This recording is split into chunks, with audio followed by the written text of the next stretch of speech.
আর জন্মদিনের সময় একটা ছেলে আমাকে থাপ্পড় মেরেছিল, এটাই সেই ছেলে।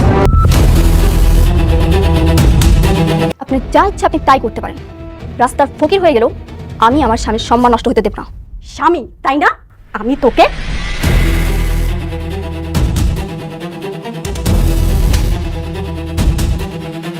আসসালামু আলাইকুম বন্ধুরা, গরিব ঘরের রাজপুত্র নাটকের আগামী পর্বে যা ঘটতে চলেছে তা শুনলে আপনার গায়ের লোম খাড়া হয়ে যাবে।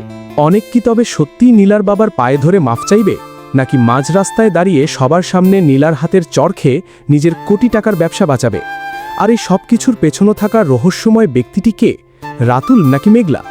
অনেকের পতন কি তবে শুরু হয়ে গেল? আজকের ভিডিওতে আমরা আলোচনা করব আগামী পর্বের 3টি প্রধান পয়েন্ট নিয়ে। 1. অনেক কি শেষ পর্যন্ত অপমানের কাছে নতি স্বীকার করবে? 2. রাতুলের অবিশ্বাস্য ক্ষমতা আর সব জায়গায় তার আকস্মিক উপস্থিতির রহস্য কি? এবং 3. মেঘলা কি অনেকের বাচ্চার স্বীকৃতির বদলে অনেককে পথের ফকির বানাতে চাইছে? পুরো ভিডিওটি না দেখলে আপনি গল্পের আসল মোড়টা মিস করবেন। আমরা গত কয়েকটি পর্বে দেখেছি অনেক বারবার বিপদে পড়ছে, কিন্তু প্রশ্ন হলো, এটা কি শুধুই তার অহংকারের ফল, নাকি এর পেছনে খুব সূক্ষ্ম কোনো ষড়যন্ত্র আছে? অনেক যখনই মনে করে সে সফলতার চূড়ায় পৌঁছে গেছে, তখনই কেউ একজন এসে তার পায়ের তলা থেকে মাটি সরিয়ে দিচ্ছে। আনিস চৌধুরী যেভাবে হুট করে অনেকের সব প্রজেক্ট বাতিলের নোটিশ পাঠালো, সেটা কি স্বাভাবিক? মোটেও না। এর পেছনে রয়েছে এক গভীর পরিকল্পনা। অনেক মনে করছে মেঘলাই এই সব বিপদের কারণ, কিন্তু সে বুঝতে পারছে না যে সে আসলে অনেক বড় একটি দাবার গুটি মাত্র। সে কি এই ষড়যন্ত্র থেকে বের হতে পারবে, নাকি নিজের জেদ আর ইগোর কারণে আরও গভীরে তলিয়ে যাবে? অনেক বারবার মেঘলাকেই দোষারোপ করছে, অথচ আসল শত্রু হয়তো তার একদম পাশেই বসে আছে। এবার কথা বলা যাক রাতুলকে নিয়ে। এই চরিত্রটি এখন গল্পের সবচেয়ে বড় রহস্য। আপনারা কি খেয়াল করেছেন, রাতুল এমন এক মানুষ যে ঠিক সময় মতো সব জায়গায় হাজির থাকে। অনেকের অফিসে যখন প্রজেক্ট বাতিলের খবর আসে, রাতুল সেখানে। আনিস চৌধুরীর পার্টিতে অপমান করার সুযোগ আসে, সেখানেও রাতুল। এমনকি মেঘলার বিপদেও সে দেবদূতের মতো উপস্থিত। রাতুল কি আসলেই সাধারণ কোনো গরিব ঘরের ছেলে, নাকি সে ছদ্মবেশে থাকা কোনো বড় মাফিয়া বা প্রভাবশালী ব্যবসায়ী? আনিস চৌধুরীর মতো মানুষ যখন রাতুলের ইশারায় আনিককে আলটিমেটাম দেয়, তখন আর বুঝতে বাকি থাকে না যে রাতুলই এই নাটকের আসল চালক। সে ধীরে ধীরে অনিকের চারপাশ থেকে সব দেয়াল তুলে দিচ্ছে, যাতে অনিক অসহায় হয়ে পড়ে। আগামী পর্বে হয়তো আমরা রাতুলের এই পাওয়ার গেমের আরও ভয়ঙ্কর কিছু নমুনা দেখতে পাব। গল্পের সবচাইতে উত্তেজনাকর অংশ হল আনিস চৌধুরীর সেই হুমকি। তিনি পরিষ্কার বলে দিয়েছেন, নীলাকে চর মারার অপরাধে অনেককেও পাল্টা চর খেতে হবে, তাও আবার সবার সামনে। যদি অনেক চর না খায়, তবে তার কোম্পানির সাথে সব লেনদেন বন্ধ করে দেয়া হবে। এখন প্রশ্ন হলো, অনেক কি করবে?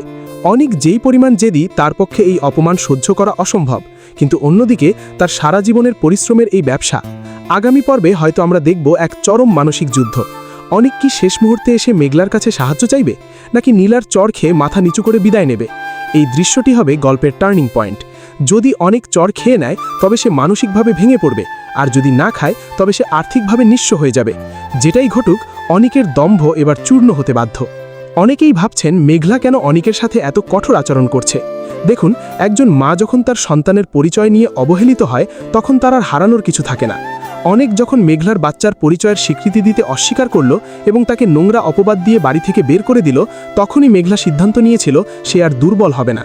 মেঘলা কি তবে রাতুলের সাথে হাত মিলিয়ে অনেককে শাস্তি দিচ্ছে? মেঘলার এই খারাপ ব্যবহার আসলে তার ভেতরে জমে থাকা দীর্ঘদিনের কান্নার বহিঃপ্রকাশ।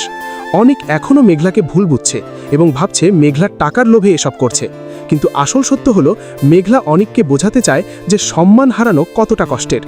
আগামী পর্বে মেঘলা আর অনেকের মুখোমুখি এক বিশাল তর্কের দৃশ্য আমরা দেখতে পাব, যেখানে মেঘলা হয়তো অনেকের সব অহংকার ধুলোয় মিশিয়ে দেবে।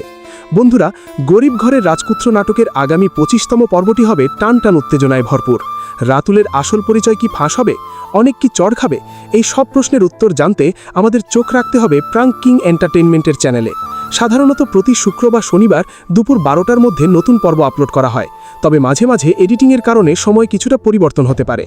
আপনারা কি চান অনেক চর খেয়ে শিক্ষা পাক, নাকি মেঘলা তাকে মাফ করে দিক? আপনাদের মতামত কমেন্টে জানাতে ভুলবেন না। ভিডিওটি ভালো লাগলে শেয়ার করুন। ধন্যবাদ।